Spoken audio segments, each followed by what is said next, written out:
अस्सलामुअलैकुम वरहमतुल्लाहि वबरकातुह। प्यारे बच्चों, मैं अंसारी रिज़वान हमारे इस चैनल एक कदम और पर आप तमाम का इस्तकबाल करता हूँ। बच्चों, आज हम स्टैंडर्ड 6 मैथ्स का chapter number 1 basic concept in geometry इसे आगे पढ़कर मुकम्मल करेंगे इंशाल्लाह। इससे पहले की क्लास में हमने जो बेसिक कॉन्सेप्ट्स सीखे थे वो कौन कौन से थे? पॉइंट्स, लाइन सेगमेंट, रे एंड लाइन, इनकी डेफिनेशन क्या है, हम इसे किस तरह आइडेंटिफाई करते हैं, पहचानते हैं। आज की क्लास में हम देखेंगे कोलिनियर पॉइंट्स किसे कहते हैं, नॉन कोलिनियर पॉइंट्स क्या हैं, प्लेन्स किसे कहते हैं, पैरेलल लाइंस क्या है और इंटरसेक्टिंग लाइंस किसे कहते हैं, और लास्ट में कॉन्ग्रुएंट लाइन किसे कहते हैं। ये तमाम चीज़ें आज की इस क्लास में हम सीखेंगे। तो आइए बच्चों, हम शुरू करते हैं कोलिनियर पॉइंट से। कोलिनियर पॉइंट की डेफिनेशन अगर हम देखें तो इसमें लिखा है देयर 3 और मोर पॉइंट्स। चलो हम 3 पॉइंट्स ले लेते हैं।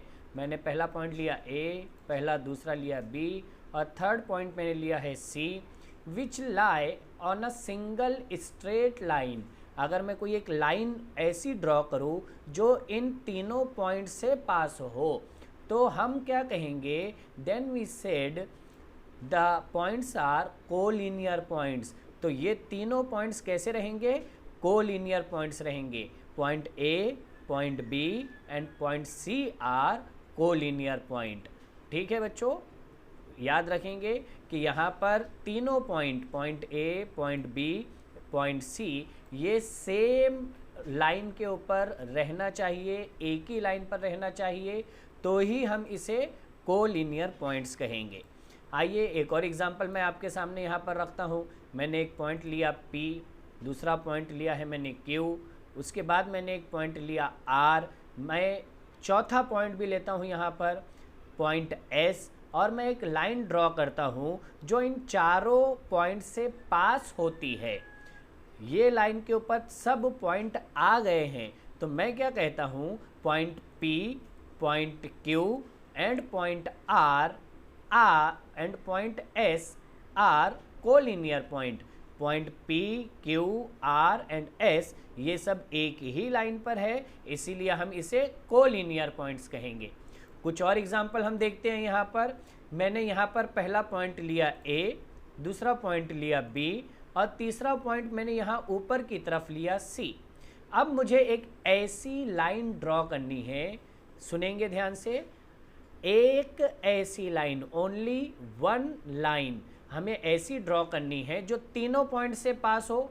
चलो मैं कोशिश करता हूँ, ट्राई करता हूँ। मैंने ये लाइन ड्रॉ किया तो ये सिर्फ ए बी से पास हो रही है, सी से पास नहीं हो रही। अगर मैं इस तरह से लाइन ड्रॉ करता हूँ तो ये लाइन ए और सी इन दो पॉइंट से पास हो रही है। अगर मैं लाइन इस तरह से ड्रॉ करता हूँ तो ये लाइन पॉइंट सी और पॉइंट बी से पास हो रही है, पॉइंट ए छूट जाता है। तो हम क्या देख रहे हैं कि इस कंडीशन के अंदर point A, point B and point C ये नॉन कोलिनियर पॉइंट्स है। याद रखेंगे बच्चों, नॉन कोलिनियर पॉइंट्स, इसकी डेफिनेशन क्या है कि when points which do not lie on the same line are called non collinear points.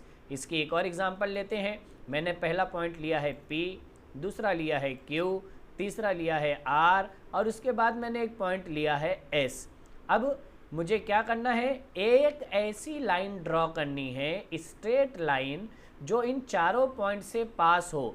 देखते हैं हम ऐसी लाइन ड्रॉ कर सकते हैं क्या। मैंने ये स्ट्रेट लाइन ड्रॉ किया तो इस स्ट्रेट लाइन के अंदर पॉइंट P ये तो आ गया, पॉइंट Q ये भी इसी लाइन पर है, पॉइंट R ये भी इसी लाइन पर है, लेकिन पॉइंट S ये इस लाइन के ऊपर नहीं है। तो मैं इस तरह से ये लाइन ड्रॉ नहीं कर सकता, हटा देंगे हम इस लाइन को। चलिए फिर मैं किस तरह से लाइन ड्रॉ करूँ? अगर मैं लाइन इस तरह से ड्रॉ करता हूँ तो यहाँ पर पॉइंट R और पॉइंट S ये तो लाइन पर है, लेकिन पॉइंट Q और पॉइंट P ये इस लाइन पर नहीं है, तो मैं इस तरह से भी नहीं लाइन ड्रॉ कर सकता हूँ। मुझे ऐसी लाइन ड्रॉ करनी है जो चारों पॉइंट से जाए, point P, point Q, point R और पॉइंट S, चारों पॉइंट से जाना चाहिए। देखते हैं कुछ ऐसा हो सकता है क्या। मैंने ये एक लाइन ड्रॉ किया तो यहाँ पर ये लाइन S और Q से पास हो रही है, पॉइंट R और पॉइंट P छूट जा रहा है, तो हम इस तरह से भी ड्रॉ नहीं कर सकते। और क्या पॉसिबिलिटी है, चलिए एक लास्ट पॉसिबिलिटी ये है, हम यहाँ पर अगर इस तरह से लाइन ड्रॉ करते हैं तो पॉइंट S और पॉइंट P ये तो लाइन पर है, लेकिन पॉइंट Q और पॉइंट R ये लाइन पर नहीं है। तो ऐसी कोई लाइन हम ड्रॉ नहीं कर सकते जिसके अंदर तमाम ये चारों पॉइंट एक ही लाइन पर आए। तो हम क्या कहेंगे, point P, point Q, point R and point S are non collinear points. ये चार पॉइंट नॉन कोलिनियर पॉइंट्स रहेंगे। उम्मीद है नॉन कोलिनियर पॉइंट्स आपके समझ में आया होगा। आइए अब हम देखते हैं प्लेन किसे कहते हैं। In mathematics a flat surface, एकदम सीधी सरफेस अगर रहेंगी तो उसे ही हम प्लेन कहते हैं। चलिए इसे एक बहुत ही इजी एग्जांपल लेकर के हम आपको समझाते हैं। ये क्या है, पजल है, हम इससे खेलते हैं। इसके अंदर आपको 3 प्लेन नज़र आ रहे हैं। ये जितना वाइट वाला हिस्सा है ये पूरा एक प्लेन है। इसी तरीके से ऊपर ये जो ऑरेंज हिस्सा है ये दूसरा सेकंड प्लेन है, ग्रीन ये थर्ड प्लेन है। अब जब यहाँ पर 3 अलग अलग प्लेन हमें दिखाई दे रहे हैं तो हम हमारी आसानी के लिए क्या करते हैं, प्लेन को नाम दे देते हैं। फॉर एग्ज़ाम्पल या ऑरेंज वाले प्लेन को मैंने नाम दे दिया प्लेन A, ऐसे ही ग्रीन वाले को मैंने नाम दे दिया प्लेन L और वाइट वाले प्लेन को मैंने नाम दे दिया प्लेन I। तो अब हमने यहाँ पर आपको क्या चीज़ बतानी है बच्चों, कि प्लेन को कैपिटल लेटर से नाम दिया जाता है। ठीक है, और एक एग्जांपल हम लेते हैं। ये आपका वो कमरा है जहाँ आप बैठ करके पढ़ाई कर रहे हैं, पढ़ रहे हैं। तो बच्चों यहाँ पर अगर हम देखें तो जिस फ्लोर पर हम बैठे हैं वो एक प्लेन है, सामने जो विंडो है वो सेकंड प्लेन के अंदर है, ऊपर फैन वगैरह जो हमारी छत में है वो हमारी थर्ड प्लेन है। इसी तरीके से राइट हैंड पे ये फोर्थ प्लेन है और लेफ्ट हैंड पे ये फिफ्थ प्लेन है। अब अगर मैं यहाँ पर सिर्फ इतना कहूँ कि आपने प्लेन देखना है और बताना है तो आप कहेंगे सर आपने कौन सा प्लेन की बात की है। तो हम इसीलिए प्लेन को नाम दे देते हैं। इस प्लेन को हमने नाम दे दिया प्लेन U, ये वाले प्लेन को हमने नाम दे दिया प्लेन S। फ्लोर के साथ में अब हम ऊपर छत की तरफ जो प्लेन है उसे हमने नाम दे दिया प्लेन M। लेफ्ट हैंड पे जो प्लेन है उसे हमने नाम दे दिया A और राइट हैंड पे जो प्लेन है उसे हमने नाम दे दिया N। इस तरह से अलग अलग प्लेन को आइडेंटिफाई करने के लिए, उसका सही नाम बताने के लिए हमें एक कैपिटल लेटर की ज़रूरत पड़ती है और उसके ज़रिए से हम उस प्लेन को नाम देते हैं। आइए अब हम आपके सामने बच्चों कुछ और एग्जाम्पल्स रखते हैं, लेकिन याद रखें कि प्लेन हम सिर्फ किसे कहेंगे, जहाँ पर फ्लैट सरफेस रहेंगी उसे ही प्लेन कहेंगे। फ्लैट सरफेस यानी एकदम सीधी सरफेस। फ्लैट सरफेस यहाँ पर हम देखते हैं एक LPG सिलेंडर हमें दिखाया हुआ है, क्या इसकी सरफेस फ्लैट होती है? तो आप कहेंगे नहीं। अगर इसकी सरफेस फ्लैट नहीं है यानी राउंड सरफेस है तो हम इसे प्लेन नहीं कहेंगे। ठीक है, this is not an example of plane, ये प्लेन की एग्जाम्पल नहीं है। ऐसे ही अगर हम देखें फुटबॉल, तो क्या फुटबॉल की सरफेस प्लेन होती है? उसकी सरफेस फ्लैट होती है, एकदम सीधी होती है? आप कहेंगे कि फ्लैट नहीं होती इसकी सरफेस भी स्पेरिकल होती है, राउंड होती है। तो क्या फुटबॉल ये एक प्लेन की एग्जाम्पल है? तो आप कहेंगे कि ये प्लेन की एग्जाम्पल नहीं है। ऐसे ही हमारी पानी की बोतल है, क्या इसकी सरफेस फ्लैट होती है? तो आप कहेंगे कि इसकी सरफेस भी फ्लैट नहीं होती। तो क्या पानी की बोतल प्लेन की एग्जाम्पल है? ये भी प्लेन की एग्जाम्पल नहीं है। याद रखेंगे बच्चों, प्लेन के अंदर फ्लैट सरफेस रहना चाहिए, एकदम सीधी सरफेस रहना चाहिए, उसे ही हम प्लेन कहेंगे। आइए अब हम देखते हैं पैरेलल लाइंस किसे कहते हैं। Lines which lie in the same plane. चलिए हम पहले एक लाइंस है तो हम 2 लाइन ड्रॉ कर लेते हैं। पहली लाइन को मैंने नाम दे दिया m, दूसरी लाइन को मैंने नाम दे दिया n। Lie in the same plane, एक प्लेन बना लेते हैं, इस प्लेन को मैंने कैपिटल लेटर से नाम दे दिया, देखिए Q, ठीक है। बट डू नॉट इंटरसेक्ट, लेकिन वो एक दूसरे को इंटरसेक्ट नहीं करती, एक दूसरे को क्रॉस नहीं करती, या सादी ज़बान में मैं कहूँ कि एक दूसरे को काटते हुए नहीं गुजरती। तो ये हम कैसे आइडेंटिफाई करेंगे बच्चों, हम इनके बीच का डिस्टेंस देखेंगे, ये पूरा डिस्टेंस कहीं पर भी चेंज नहीं हुआ है, लाइन M और लाइन N के बीच का डिस्टेंस कहीं भी चेंज नहीं हुआ है, इसीलिए हम कहेंगे कि ये लाइन एक दूसरे को इंटरसेक्ट नहीं करेंगी। ऐसी ही लाइन को हम पैरेलल लाइन बोलते हैं, ठीक है बच्चों। पैरेलल लाइन के लिए हम मैथमेटिक्स के अंदर इस तरह से दो खड़ी लाइन, ये हम उसका सिंबल यूज़ करते हैं पैरेलल लाइन को दिखाने के लिए। ये जो हमने अभी फिगर देखी है, इसके अंदर line M is parallel with line N।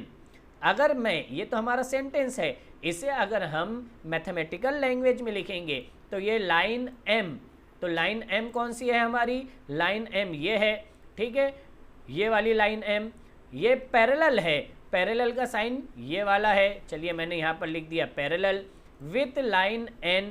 Line N किसके पैरेलल है, लाइन N इसके पैरेलल है, तो यहाँ पर हमने line M parallel with line N ये लिख दिया यहाँ पर।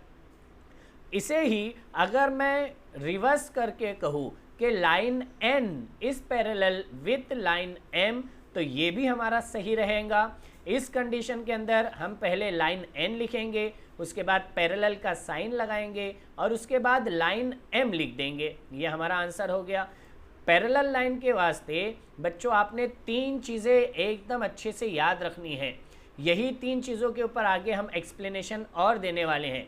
पहला एक्सप्लेनेशन क्या है, पहला पॉइंट क्या है जो आपने याद रखना है कि 2 और मोर लाइंस रहना चाहिए, सिंगल लाइन से काम नहीं चलेगा, या कम से कम 2 लाइंस हो या 2 से ज़्यादा लाइंस रहना चाहिए। सेकंड पॉइंट, जितनी भी लाइन आप लेंगे लाई इन द सेम प्लेन, वो तमाम लाइन एक ही प्लेन में चाहिए। और third point, do not intersect each other, जितनी भी लाइन आपने ली है उनके बीच में का डिस्टेंस कहीं भी कम ज़्यादा नहीं होना चाहिए, यानी उन्होंने कहीं भी एक दूसरे को क्रॉस नहीं करना चाहिए, एक दूसरे को काटना नहीं चाहिए। आइए हम कुछ एग्जाम्पल आपके सामने यहाँ पर रखते हैं। यहाँ पर देखिए, हमने एक प्लेन लिया है, प्लेन R, और दो लाइन ली है, लाइन A और लाइन B। आपने बताना है कि ये पैरेलल लाइन है या पैरेलल लाइन नहीं है। चलिए, हमने जो 3 पॉइंट आपको कहे थे याद रखने के, उसी बेसिस के ऊपर हम इसे देखेंगे। पहला पॉइंट हमने क्या देखा था कि 2 और मोर लाइन्स रहना चाहिए, तो यहाँ पर लाइन A और लाइन B 2 लाइन्स हमें दी हुई है, तो हमारी पहली कंडीशन फुलफिल है। दूसरा कंडीशन क्या था कि line lie in the same plane, जितनी भी लाइन आपने ली है वो एक ही प्लेन में चाहिए। लाइन A और लाइन B ये प्लेन R में है, हमारी दूसरी कंडीशन भी सही है। और तीसरी condition, do not intersect each other, यानी वो एक दूसरे को काटना नहीं चाहिए, उनके दरमियान का डिस्टेंस कहीं भी कम ज़्यादा नहीं होना चाहिए। तो अगर मैं यहाँ पर ध्यान से देखूँ बच्चों, तो यहाँ डिस्टेंस ज़्यादा है, अगर मैं थोड़ा सा आगे की तरफ देखूँ तो यहाँ डिस्टेंस कम है, मैं और आगे की तरफ देखूँ तो डिस्टेंस और कम है, यानी इनके बीच का डिस्टेंस एक जैसा नहीं है। एक जैसा नहीं होने की वजह से ये क्या हो रहा है, हमारी तीसरी कंडीशन फुलफिल नहीं हो रही है। तो हम क्या कहेंगे, लाइन A और लाइन B ये पैरेलल लाइन नहीं है, हम इसे लिखेंगे line A is not parallel with line B, या हम इसे उल्टा भी लिख सकते हैं, line B is not parallel with line A। आप दोनों में से जो आंसर लिखेंगे दोनों आंसर ठीक रहेंगे। आइए अब हम और चलते हैं आगे। एक और एग्जांपल हमने आपके सामने रखी है, इसको देख करके आपने बताना है कि ये पैरेलल लाइन है या पैरेलल लाइन नहीं है। ध्यान से देखिए। चलिए, हमारी पहली कंडीशन क्या है, 2 और मोर लाइंस, तो हमें 2 लाइन, लाइन M और लाइन N दी हुई है, हमने ले लिए। दूसरी condition, lie in the same plane, क्या दोनों लाइन M और लाइन N एक ही प्लेन में है? अब ये देखते हैं। तो देखिए बच्चों, लाइन M ये ऑरेंज वाले प्लेन में है जिसका नाम क्या है? Plane S। जबकि लाइन N ये कौन से प्लेन में है? वाइट वाले प्लेन में है, उसका नाम क्या है? Plane Q। तो पता ये चला कि ये दोनों लाइन एक ही प्लेन में नहीं है। और तीसरी कंडीशन, डू नॉट इंटरसेक्ट, तो इनके बीच का डिस्टेंस तो हमें एक जैसा नज़र आ रहा है, यानी ये एक दूसरे को इंटरसेक्ट नहीं करेंगी। लेकिन उसके बाद भी चूँकि ये दोनों लाइन अलग अलग प्लेन में है, इसीलिए हम कहते हैं कि line M and line N are not parallel line, ये पैरेलल लाइन नहीं है। हम इसे इस तरह से लिखेंगे, line M is not parallel with line N, या अगर हम इसे उल्टा लिखते हैं, line N is not parallel with line M, दोनों भी आंसर सही है। उम्मीद है पैरेलल लाइंस ये भी आपके समझ में आया होगा। आइए बच्चों, अब देखते हैं इंटरसेक्टिंग लाइंस किसे कहते हैं। इंटरसेक्टिंग लाइंस, टू लाइंस, यहाँ पर देखिए बच्चों, इंटरसेक्टिंग लाइंस में कितनी लाइंस चाहिए? सिर्फ 2 लाइंस चाहिए। चलिए हम 2 लाइंस ड्रॉ कर लेते हैं। मैंने 2 लाइंस ड्रॉ कर लिया, ठीक है। दैट शेयर एग्जैक्टली 1 पॉइंट, ये दोनों लाइन एक दूसरे को इंटरसेक्ट कर रही है। और कैसे इंटरसेक्ट कर रही है कि वहाँ पर एक पॉइंट के ऊपर दोनों रे एक दूसरे से मिल रही है, तो इसे हम कौन सी लाइन कहेंगे? इंटरसेक्टिंग लाइंस कहेंगे। यानी line A and line B are intersecting lines, ठीक है बच्चों। The common point, common point कौन सा है यहाँ पर? ये वाला है, देखिए, वेयर द 2 लाइंस, जहाँ पर ये दोनों लाइंस मिल रही है, is called point of intersection. इस पॉइंट को जहाँ पर दोनों लाइन एक दूसरे से मिलेंगी उसे हम पॉइंट ऑफ इंटरसेक्शन बोलेंगे, ठीक है। आइए बच्चों एक और एग्जांपल लेते हैं। हमने यहाँ पर लिया था एक लाइन, उसको नाम दिया लाइन M, दूसरी लाइन लिया है, इसको नाम दिया है लाइन N। अब ये दोनों लाइन एक पॉइंट के ऊपर इंटरसेक्ट कर रही है, यानी एक दूसरे को काट रही है, एक दूसरे को क्रॉस कर रही है। तो ये जो पॉइंट रहेगा ये हमारा रहेगा point of intersection, point of intersection, ठीक है बच्चों। इंटरसेक्टिंग लाइंस के अंदर हमें 2 बातें याद रखनी है। पहली बात क्या है कि 2 लाइंस, हमें सिर्फ 2 ही लाइन चाहिए, न 2 से कम न 2 से ज़्यादा। और दूसरी कंडीशन क्या चाहिए? इंटरसेक्ट ईच अदर, कि वो दोनों लाइनें एक दूसरे को इंटरसेक्ट करना चाहिए, एक दूसरे को काटना चाहिए। तो हम उसे कौन सी लाइन कहेंगे?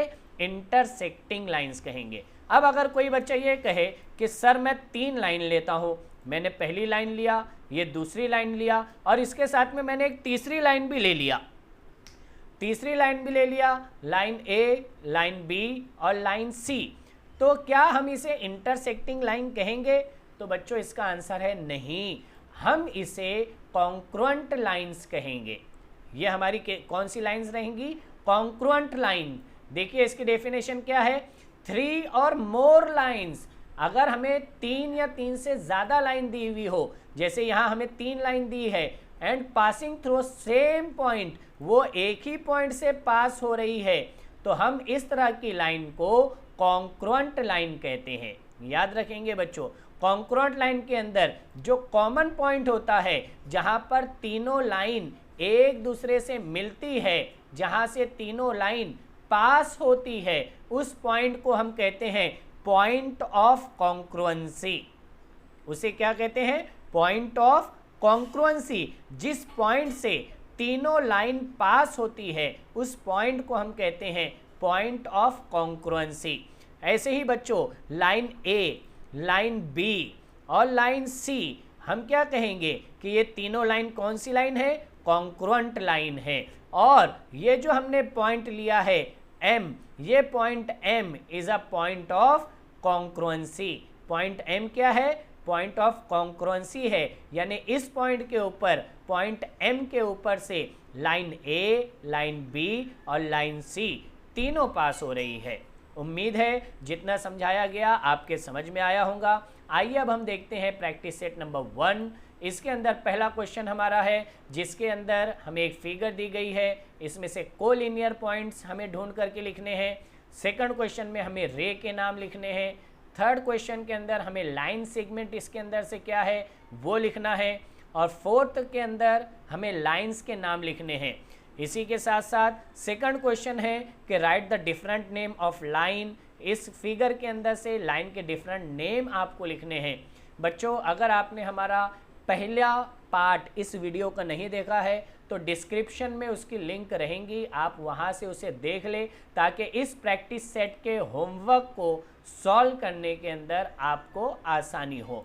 सेकंड क्वेश्चन के अंदर हमें दिया गया है मैच द फॉलोइंग। इसके अंदर ग्रुप ए। इसके अगर हम फर्स्ट क्वेश्चन देखें तो ये जो फिगर है, ये फिगर का नाम क्या है, वो नाम हमें ग्रुप बी के अंदर आइडेंटिफाई करना है और उसे उसके साथ मैच करना है, जैसा हमने यहाँ पर किया। सेकंड क्वेश्चन में हम फिर से देखेंगे ये फिगर किसकी है, ग्रुप बी के अंदर, इसका नाम कहाँ पर है, हम उसके साथ इसे मैच करेंगे और इस तरह से हम ये मैच द फॉलोइंग को कंप्लीट करेंगे। नेक्स्ट क्वेश्चन हमारा जो लास्ट है, इसके अंदर हमें एक फिगर दी हुई है और यहाँ से आज जो हमने सीखा है बच्चों, आपको पैरेलल लाइंस ये आइडेंटिफाई करना है कहाँ पर है, कॉन्ग्रुएंट लाइन ये कहाँ पर है एंड पॉइंट ऑफ कॉन्ग्रुएंसी ये कहाँ पर है। ये तमाम चीज़ें आपको इस फिगर के अंदर से फाइंड आउट करके लिखना है। आइंदा क्लास में हम हमारा नया चैप्टर नंबर 2 एंगल्स ये स्टार्ट करेंगे इंशाल्लाह। जज़ाकल्लाहु खैर व अहसनुल जज़ा। अस्सलामु अलैकुम व रहमतुल्लाहि व बरकातुहू।